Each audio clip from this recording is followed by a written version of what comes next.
asalaamaaleykum mbokki internet yi suivre Mak TV international tey ñu ngi dalal ndaanaan nga xamante ne muy Mass dafa déggee Mass ñu bëri xam ko ci li nga xamante ne mooy mbiru musique ci li nga xamante ne mooy rap ñu koy dund bu baax a baax Mass ñu ngi lay jaajëfal di wax nga dal fi nga xamante ne mooy Mak TV ak looy nuyoo mbokk internet yi ñu ngi lay suivre.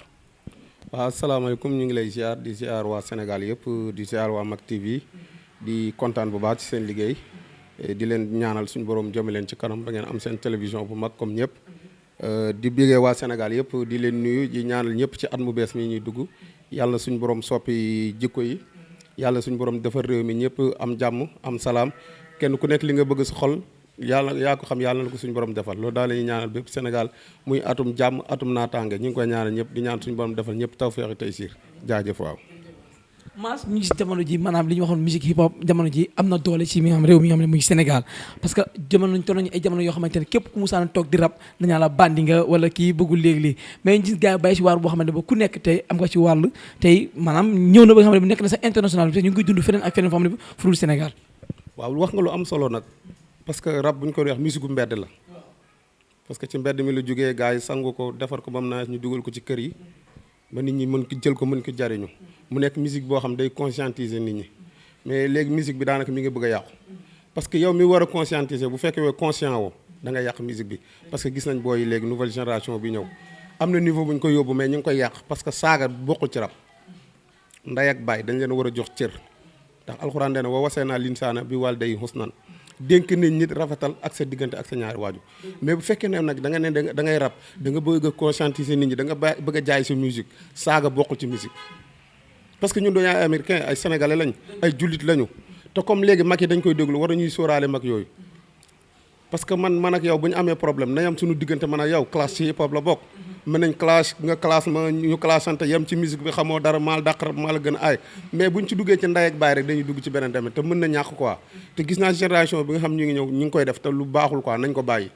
franchement mën nañ classante ci seen biir mais nañ bàyyi saaga yi daal man daal franchement lu ma déranger la quoi waaw. mooy ñi nga xam ne ñu fi nekkoon mooy ñi nga xam ne dañu ma nekkoon maam rapport yi mag yi tey daan nañ gis ne dañ den clashante mais du am ay saaga wala du am dara mais dañuy gis jamono ji mi nga xam ne nouvelle génération bi nga xam ne mooy ñëw jamono ci rap bi ñu ngi ciy dugal leneen loo xam ne bokku ci parce que dem nañ ba léegi sax ci comme li nga wax sànq mooy dugg ci nga xamante ne mooy saaga ndey ak baay. moom laa la wax sànq dafa mun ñàkk quoi mën na ñàkk trop parce que yaakaar naa rap mën nga ko def musique mu nice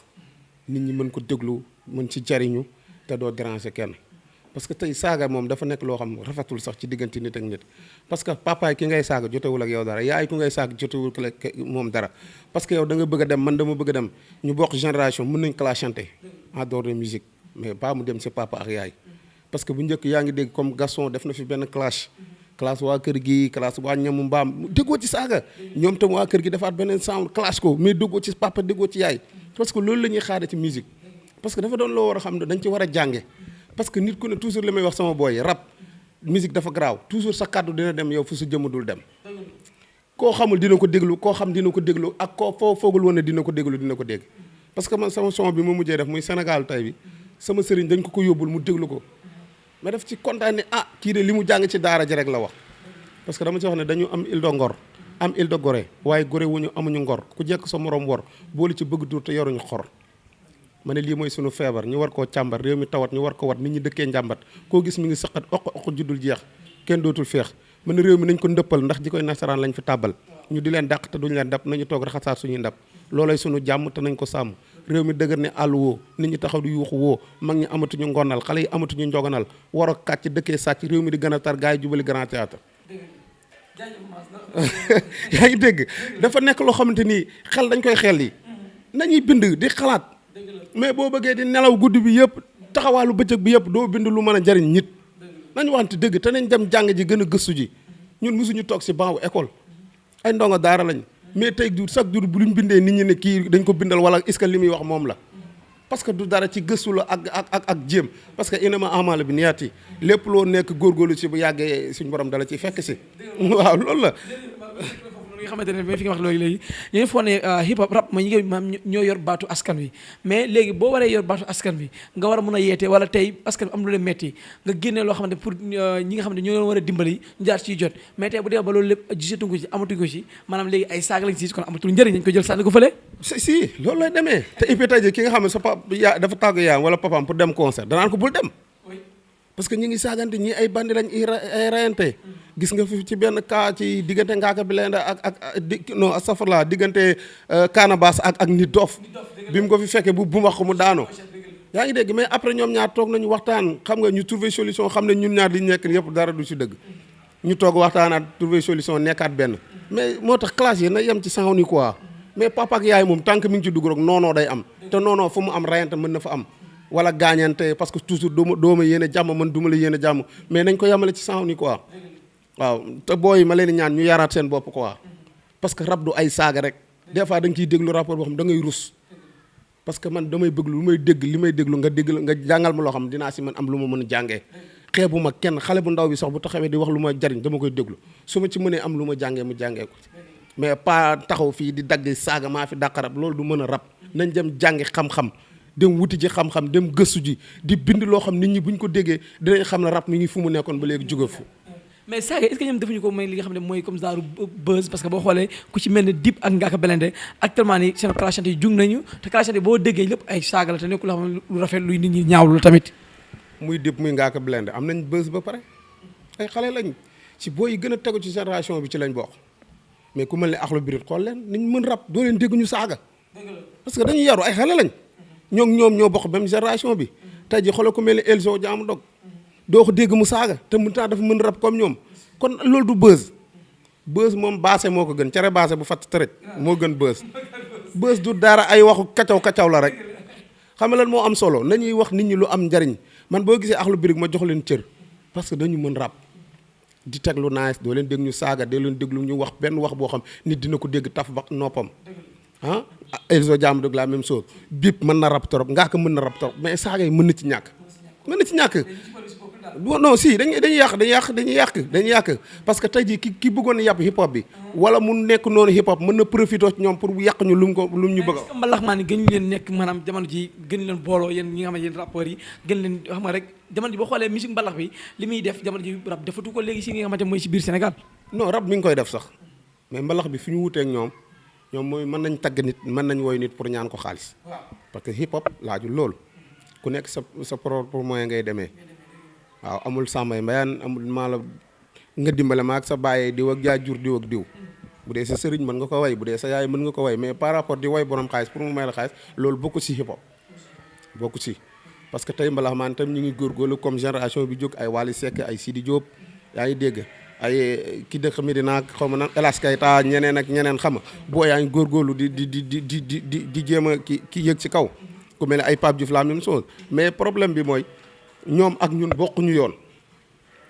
parce que tey boo xoolee génération bi jug nii ñi ci ëpp hip hop la ñuy def ko wax man rap laay def rap laa bëgg mais bind moo des léegi bind bi moo des te foofu la ñuy xoolee ki man rap ak mënu rap mais parce que flow ak technique ay deuxième la quoi li ngay bind na ko nit ñi mën a déggul mu nekk ay mots yu positif yoo xam boo ko tegee dinañ xam ne kii kat li muy wax dëgg la te nit ñi mën nañ ci jëlee xam-xam mais boo demee te ba rap bi mënul yeete mutul yeddee amatul sens jëratul ñuy rap nañ dem defi mbalax wala ñu xooli leneen waaw jamono ji fi ñu toll li nga xamante ne tey mooy li nga xamante ne ni yéen rappeurs yi parce que ñu ne yéen yor kàddu askan wi yéen yor baatu askan yi ñu xool Sénégal jamono toll na jamono yoo xam ne dafa xaw a metti mbirum courant ñu yokk ko Guy Marius Sagna ñu tëj ko si kaso bi tey looy wax si loolu looy tàggatoo tey si loolu yaa ngi wax lu am solo nag loo xam ne Sénégal yëpp moom la ñuy jooy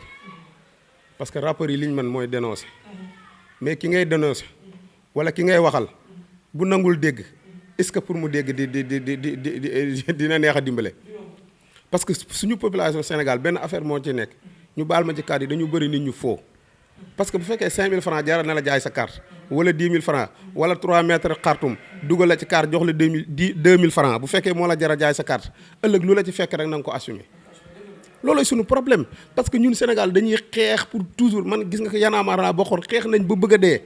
changer système bi gën a dëgër ñu ñëw ci système bi pour bëgg mu jóg fii Sénégal yi voté laat ko ne ko toogal kon bu yokkee courant bi ñun jërul ñuy yuuxu parce que ñun la parce que 10 000 francs bi ñu lay jox wala 5 000 francs bi ñu lay jox na la leer ne ki nga ko jox ba jox ko sa carte dina ko récupérer ba wis la imaginal tey sa salaire ngay fayee ko 200 000 ñu ne yokk nañ la 210 000 courant bi ñëw ñu yokk ci 30 000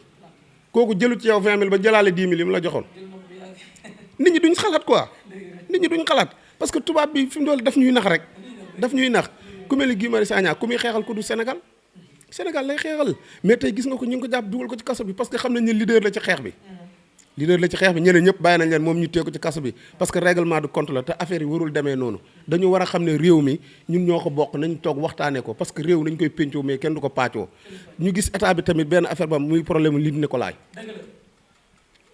kay koo xam te dafa jug pour jàppale jeunesse bi gis jeunes lutteurs yi di bëree suba ngoon guddeeg bëccëg amatuñ combat mu ñëw taxawal combat bu mel ne Ama Baldé ak Modou Lo Sénégal yëpp di coow mi ngi woon ci procès combat Boy Niang ak Balla Gaye ñu xëy jàpp ko dugal ko ci kaso bi dafa mel ne ñooñu kooku da leen di déranger man dama jàpp ne làmb da leen déranger parce que ku mel noonu dañ ko war a jàpp teete ko aayoo nen ko jàppale ko jox ko ay fonds mu tëggal booy pour booy mën a am combat parce que booy buñ bëriwut ci biir làmb ji biir ci biti yow mii doo dox man du ma dox fii lañ lay poñe daaj la mbëkk ba nga miir. jërëjëf Mass xam naa ne ama si taa jeex na waaw xam naa ne dañ koy yemale fii ba beneen incha allah buñ dajewaatee gën a xuusal waxtaan bi fi nga xam ne mooy Mak TV jërëjëf Mass merci beaucoup. waaw jërëjëf di leen jaajëfal di ñaan suñu borom defal leen tawfeex ak taysiir def ci ay xewal yu baax bu ngeen am ay seeni ay télévision yu mag parce que ay ndaw ngeen te ndaw li ko war rek mooy góorgóorlu te yàlla ndaw ñi rek la faral. waaw parce que ndaw moom moo ci la wërsëg di wër moom la alal di wër moom la àdduna di wër kon ku ci nekk na nga xam li la war tegu ci dëgg rek yàlla suñu borom jàppale jërë ngeen jëf jaajëf